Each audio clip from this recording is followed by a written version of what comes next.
Assalamualaikum warahmatullahi wabarakatuh. Saya Cynthia Ayuni Putri dari kelas 10 MIPA 4 akan menjelaskan tentang Khalifah Ali bin Abi Thalib.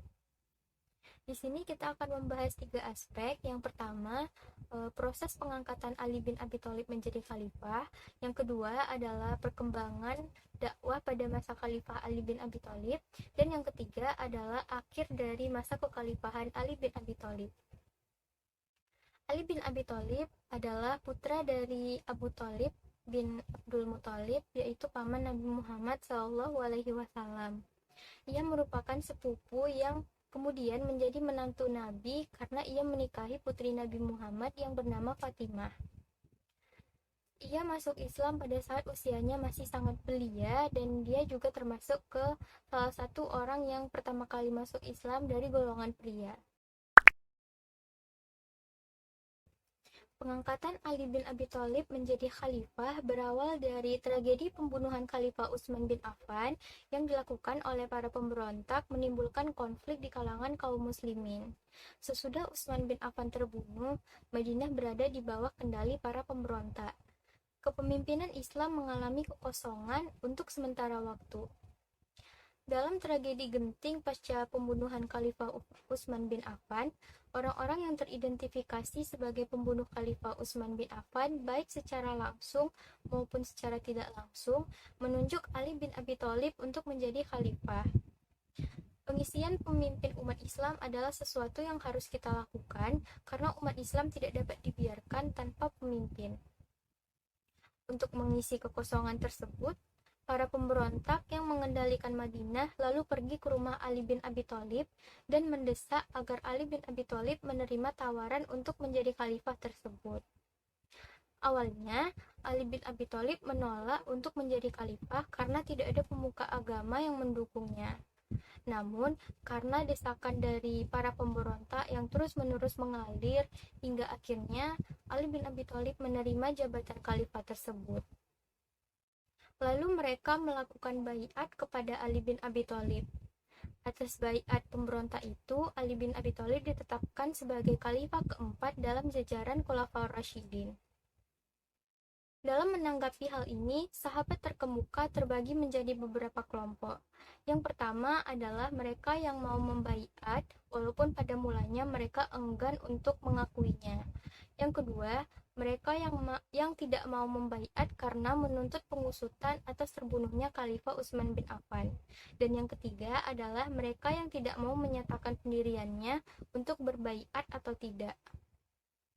Dari sini dapat disimpulkan bahwa pengangkatan Ali bin Abi Thalib berbeda dengan khalifah lainnya karena datang dari kaum pemberontak. Pada tanggal 25 Zulhijjah tahun 35 Hijriah, Ali bin Abi Thalib naik mimbar dan orang yang pertama kali memberikan baiat adalah Talhah, kemudian dilanjutkan oleh Zubair. Setelah dibaiat, Ali bin Abi Thalib menyampaikan pidato yang mengisyaratkan bahwa kaum muslimin yang paling tepat adalah menahan diri dari membicarakan pertikaian yang terjadi di antara para sahabat, memohon ampunan bagi keduanya, dan tetap loyal kepada mereka semua. Seorang pemimpin harus teguh dalam menegakkan kebenaran meski banyak tantangan dan ancaman. Setelah memangku jabatan khalifah, Ali bin Abi Thalib disibukkan oleh perpecahan yang terjadi di kalangan umat Islam. Seluruh waktunya dicurahkan untuk menyelesaikan masalah tersebut, sehingga perluasan wilayah sangat sedikit sebagaimana yang dilakukan oleh khalifah sebelumnya. Pada masa pemerintahan Ali bin Abi Thalib ada banyak sekali peristiwa-peristiwa penting yang terjadi, di antaranya 1. Tahkim atau arbitrase. Salah satu peristiwa penting yang terjadi pada masa kepemimpinan Ali bin Abi Thalib adalah Waqiah al-Jamal atau Perang Unta. Dinamai Waqiah al-Jamal karena panglima perang itu mengendarai unta, yaitu Aisyah, salah seorang istri Rasulullah SAW. Aisyah dibantu oleh Zubair bin Awam dan Talhah bin Ubaidillah untuk menuntut Ali bin Abi Thalib agar mengusut tuntas atas pembunuhan Utsman bin Affan. Karena Ali tidak kunjung menyelesaikan pengusutan, pasukan yang dipimpin Aisyah berangkat dari Mekah menuju Basrah. Mendengar hal itu, Ali segera mengerahkan pasukannya untuk membendung gerakan mereka. Bentrok kedua pasukan tidak dapat dihindarkan. Dalam tragedi ini, Talha bin Ubaidillah wafat dalam perjalanan mengundurkan diri. Zubair bin Awam terbunuh pada akhir pertempuran, sedangkan Aisyah dikembalikan ke Madinah dengan penuh rasa hormat. Tragedi berikutnya yang terjadi adalah terjadinya perang Siffin antara Ali bin Abi Thalib dengan Muawiyah bin Abu Sufyan. Perang tersebut diakhiri dengan diadakannya tahkim atau arbitrase, yaitu perjanjian damai antara kedua belah pihak yang sedang berperang. Hasil dari arbitrase tersebut adalah untuk sementara waktu tidak ada kekhalifahan dan akan ditentukan berikutnya siapa yang berhak menduduki jabatan khalifah. Kesempatan ini dimanfaatkan oleh Muawiyah untuk memproklamasikan dirinya untuk mengisi kekosongan jabatan khalifah. Hal ini membuat pengikut Ali bin Abi Thalib menjadi terpecah hingga pada akhirnya memunculkan beberapa golongan di antaranya Syiah dan Khawarij. Yang kedua adalah fenomena Syiah. Syiah artinya pengikut yang sangat mencintai Ali bin Abi Thalib serta keturunannya yang merupakan Ahlul Bait. Maksud dari Ahlul Bait di sini adalah keturunan Nabi Muhammad dari Ali bin Abi Thalib dan Fatimah. Pada masa Abu Bakar dan Umar, Syiah belum menampakkan aksinya di permukaan. Ada dua hal yang menjadi alasan, yaitu Ali tidak keberatan secara terang-terangan dan Umar serta Abu Bakar menjalankan pemerintahan secara adil dan bijaksana sesuai dengan ajaran Islam. Pada paruh kedua masa kepemimpinan Utsman bin Affan, sikap mengedepankan keluarga mulai ditampakkan oleh Utsman. Dampaknya timbullah rasa ketidakpuasan dalam masyarakat. Hal ini menjadi salah satu faktor Syiah akhirnya menampakkan aksinya secara nyata. Lalu Abdullah bin Saba menyatakan bahwa Nabi Muhammad berwasiat yang menjadi pengganti beliau adalah Ali bin Abi Thalib. Hal ini semakin memperburuk kondisi politik pada saat itu. Kadar loyalitas Syiah terhadap Ali bin Abi Thalib semakin mengental setelah terjadinya peristiwa tahkim atau arbitrase. Tujuan utamanya adalah menempatkan Ali bin Abi Thalib sebagai khalifah.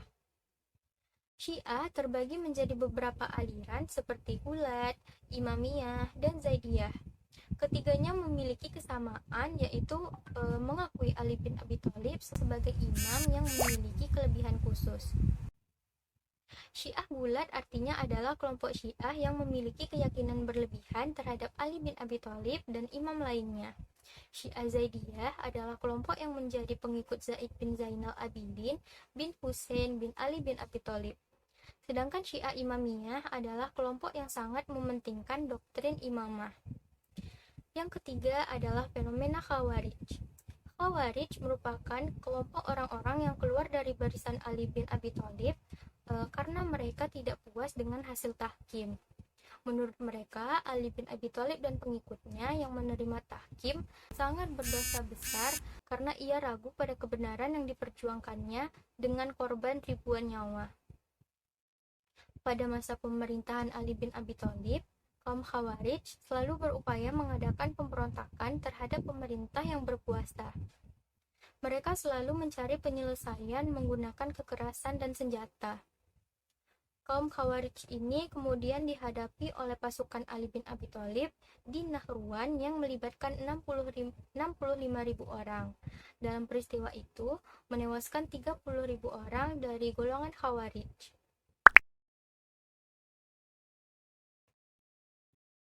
Dikarenakan serangan pasukan Ali bin Abi Thalib di Nahruan, emosi kaum Khawarij tidak terbendung lagi. Abdurrahman bin Muljam membunuh Khalifah Ali bin Abi Thalib ketika ia memasuki masjid untuk melaksanakan sholat. Peristiwa itu terjadi pada tanggal 24 Januari 661 Masehi. Ali bin Abi Thalib memerintah selama 4 tahun 9 bulan, yaitu dari bulan Zulhijjah tahun 36 Hijriah atau 656 Masehi sampai Ramadan tahun 41 Hijriah atau 661 Masehi. Ia meninggal di umur 63 tahun karena dibunuh oleh Abdurrahman bin Muljam. Dengan wafatnya Ali bin Abi Thalib, maka berakhir pula masa kekhalifahan Khulafaur Rasyidin. Sekian yang dapat saya sampaikan. Mohon maaf apabila ada kesalahan. Wassalamualaikum warahmatullahi wabarakatuh.